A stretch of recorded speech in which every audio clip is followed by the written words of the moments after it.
Halo semua, perkenalkan saya Padre Pio Kendok, mahasiswa semester 4 dengan nomor induk mahasiswa 19090100007. Di sini saya akan mempresentasikan cara mendiagnosa dari penyakit Klebsiella sp, Salmonella sp, dan E. coli. Tugas ini merupakan tugas untuk memenuhi ujian akhir semester untuk mata kuliah ilmu penyakit bakterial dan mikal. Yang pertama adalah teknik untuk mendiagnosa Klebsiella sp. Yang pertama adalah kultur. Kultur menjadi standar baku dalam penegakan diagnosis dari infeksi Klebsiella pneumoniae. Spesimen dapat didapatkan melalui darah, urin, cairan plasma, dan luka. Kultur Klebsiella pneumoniae tidak membutuhkan lingkungan khusus karena Klebsiella pneumoniae dapat dikultur dengan baik di lingkungan aerob atau anaerob.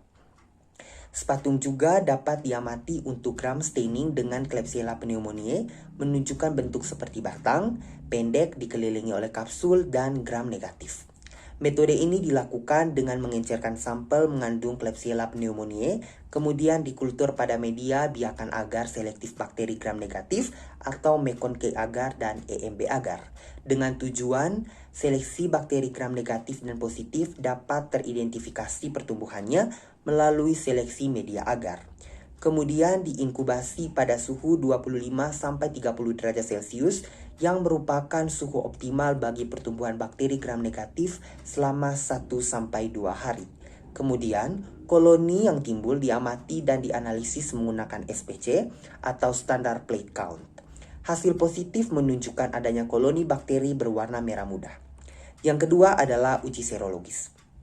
Bakteri dari Klebsiella pneumoniae yang terverifikasi kultur dianalisis untuk mengetahui kadar antibodi antikapsular polisakarida atau disingkat dengan CPS menggunakan enzim link immunosorbent assay atau ELISA. Pasien yang terinfeksi mengekspresikan serotype antigen CPS yang digunakan dalam ELISA. Hal ini menunjukkan bahwa epitop yang secara struktural serupa juga ada pada antigen dari Klebsiella CPS. Infeksi bakteri juga dapat menyebabkan aktivasi sel B poliklonal yang dapat memicu respon anamnestik terhadap serotype dari Klebsiella pneumoniae lainnya. Uji yang ketiga adalah molekuler dengan PCR ELISA.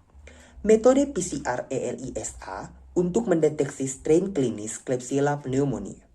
Sensitivitas dan spesifisitas metode PCR ELISA ditentukan dengan menggunakan strain Enterobacteria. 16 second dari rDNA Klebsiella pneumoniae diamplifikasi menggunakan primer specific gen menghasilkan fragmen 260 BP. PCR ELISA dikenal sebagai metode yang akurat dan cepat untuk mendeteksi agen infeksi dan oleh karena itu dapat digunakan sebagai pengganti yang sesuai untuk semua aspek karena metode ini cukup sensitif dan spesifik serta cepat untuk mendeteksi strain dari Klebsiella pneumoniae. Yang kedua adalah cara mendiagnosa Salmonella sp. Yang pertama dengan metode diagnosis isolasi dan identifikasi Salmonella secara bakteriologi. Diagnosis dapat dilakukan melalui kultur darah pada hewan dengan septikemia, telur dari unggas dan isi perut fetus abortus, plasenta segar dan usa vagina, sampel lingkungan termasuk pakan, air, dan feses dari hewan pengerat dan burung liar dapat membantu diagnosis. Penggabungan uji PCR dan kultur bakteri dapat lebih efektif dan lebih akurat untuk deteksi keberadaan Salmonella pada karkas ayam. Yang kedua dengan pemeriksaan serologi. Pemeriksaan serologi dengan test plate agglutination dengan menggunakan whole blood untuk bahan pemeriksaan yang mengandung banyak bakteri pencemar seperti feses, air kemih, media selektif lebih dulu dipupuk pada kaldu selenit di mana kurang lebih 24 jam dengan suhu 30 derajat Celcius, kemudian dipupuk pada media selektif agar untuk Salmonella. Uji serologi pada hewan yang sakit, di mana sakit ini merupakan sakit parah, jarang dipakai untuk diagnosis karena reaksi aglutinasi tidak muncul sampai 2 minggu setelah infeksi. Namun, uji serologi dapat dilakukan pada sampel kelompok hewan.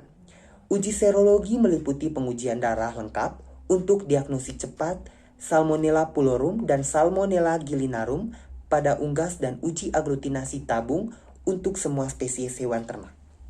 Uji imunosorben terkait enzim, di mana ini adalah ELISA, juga tersedia untuk beberapa serovar. Saat ini komersial ELISA spesifik untuk Salmonella telah banyak digunakan secara rutin di sektor veteriner dan makanan di seluruh Eropa dan di Amerika Serikat. Yang berikutnya cara mendiagnosa penyakit E. coli. Tidak seperti patogen E. coli yang dikaitkan dengan penyakit pada spesies hewan lain, isolat unggas umumnya non-hemolitik pada hewan domba, agar darah domba sebanyak 5%. Isolasi kultur murni E. coli dari darah jantung, hati, atau lesi visceral khas pada bangkai segar menunjukkan coli bacillosis primer atau sekunder. Secara eksperimental ditunjukkan bahwa dalam kasus akut, isolasi dimungkinkan dari 6 jam hingga 3 hari setelah infeksi.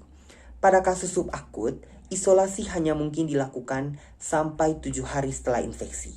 Media selektif seperti Mekon K atau S-methylene blue dan agar trigalki digunakan untuk isolasi. Identifikasi lebih lanjut dari koloni yang diisolasi didasarkan pada reaksi biokimia, di mana reaksi biokimia adalah produksi indol, fermentasi glukosa dengan produksi gas, dan adanya beta-galaktosidase. Tidak adanya produksi hidrogen sulfit dan urease, dan ketidakmampuan untuk menggunakan sitrat sebagai sumber karbon. Yang kedua adalah tes serologis. ELISA berdasarkan E. coli yang disonikasi telah dikembangkan untuk mendeteksi antibodi terhadap 2 serotip patogen sepenting yang dimana itu adalah E. coli 078 sama dengan K80 dan 01,02 sama dengan K1. ELISA lain didasarkan pada antigen Vibrio. Keduanya memiliki nilai terbatas karena hanya dapat mendeteksi tipe APEC yang homolog. Semua faktor terkait virulensi yang diketahui saat ini terdeteksi pada strain yang diisolasi dari lesi Helicobacillus, juga dapat dideteksi pada isolat feses dari ayam yang secara klinis sehat.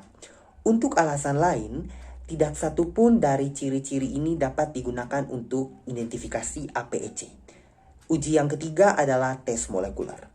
PCR digunakan sebagai tes yang sangat sensitif dan spesifik untuk keberadaan bakteri patogen dalam spesimen klinis.